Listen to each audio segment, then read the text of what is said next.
show you some of these takedowns as I go back to my old WWE announcing. Nice hit up. And then Gino just kind of gets thrown into the corner, ragdolled a little bit there. Sayang wala kasing... Oh, nice left hook. Gino landed a Naku. Mga pre, Pinoy, Gino Rodrigo.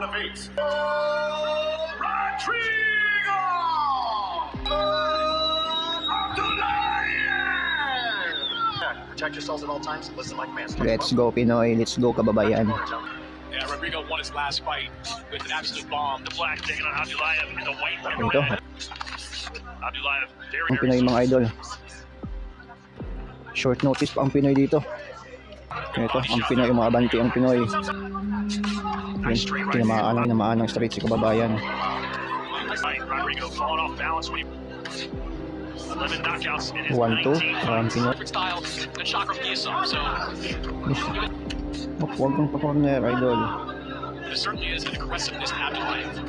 Force mandatories, which is what we saw position to force themselves to Bodega, tinamaan sa kababayan. Tinamaan sa lipok, yun. 1-2 ang kababayan, sayang di tinamaan. Yan, Bodega. 1-2, tinamaan. Staying away from those hard shots. Got a cut up in the corner up here, headbutt. Rodrigo, not quite available. Been living in the U.S. over the last year. His man in the Philippines, they still do it by hand. Yun, tinamaan sa Bodega, sa kababayan.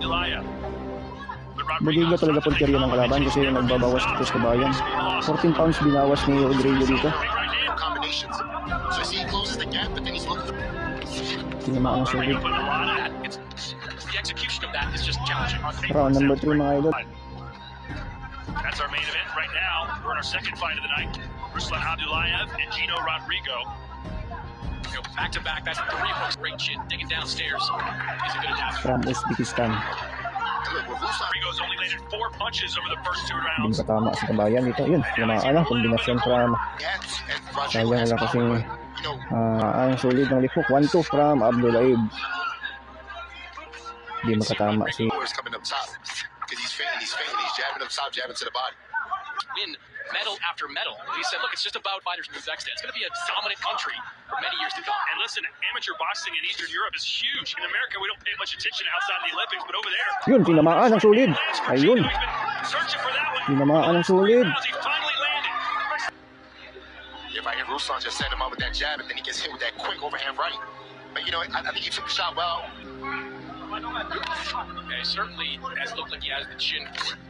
Early landing any punches because he's throwing all haymakers with that right hand. Boxing. Unahan ang kombinasyon sa kabayan.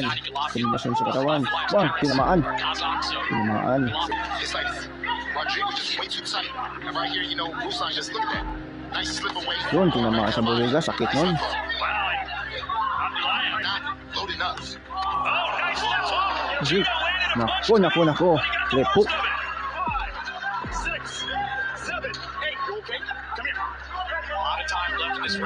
Yan, taas ka na. Depensa, yakap na kabayan.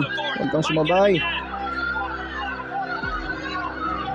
Tamaan mo nga ng isa lang. Tama. Sayang kung naka-prepare sana to sa kabayan. May laban to. Short notice kasi.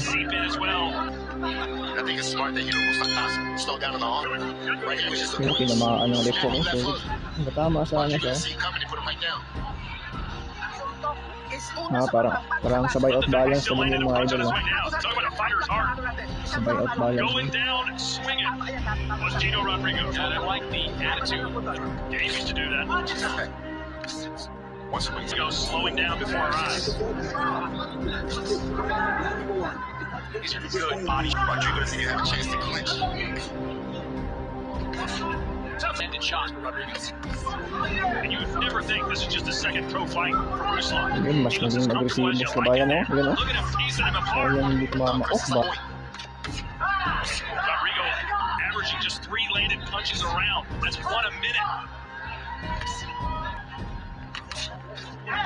Look at him slip going down low. Angles, footwork, Last 1 minute, speed, round hard. accuracy. Matibay talaga sana si kabayan.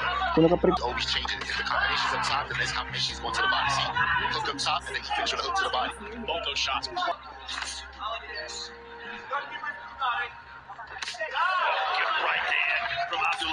Bodega naman. Gino still just can't find him. You know, good jab, good movement, good angles, body work, combinations. You know, he's really like the whole package. And so this is Abdulayev's second pro fight. Ayun, Guys who in their second pro solid. fight do not fight someone of his Yung caliber. orasan. An upset first round knockout win. Gino, let him go.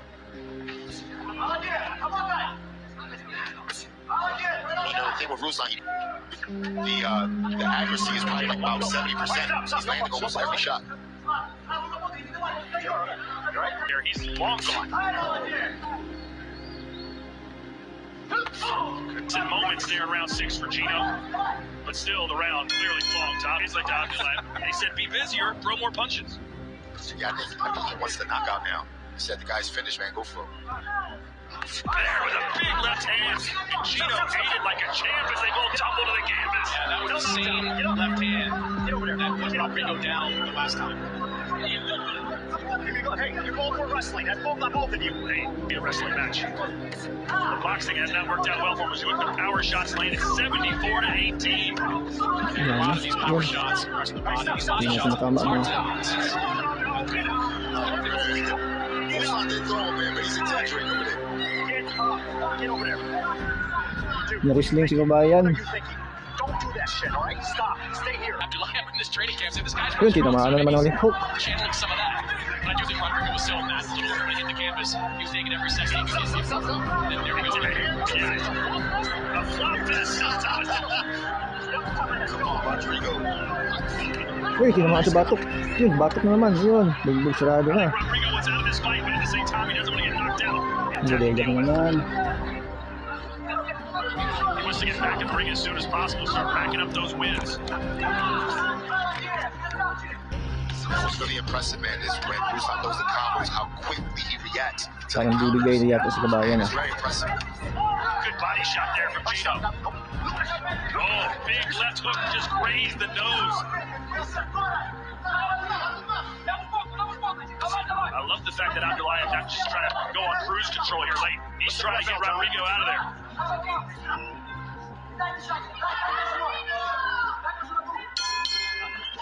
Show you some of these takedowns as I go back to my old WWE announcing. Nice headlock takedown. And then Gino just kind of gets thrown into the corner, ragdolled a little bit there by Abdulayev, but then he sells it. And then this one, Thomas Taylor called a flop fest. What is it? Straight right, then a left hook again. That's the punch that dropped Rodrigo earlier. Wow, that body shot hurt.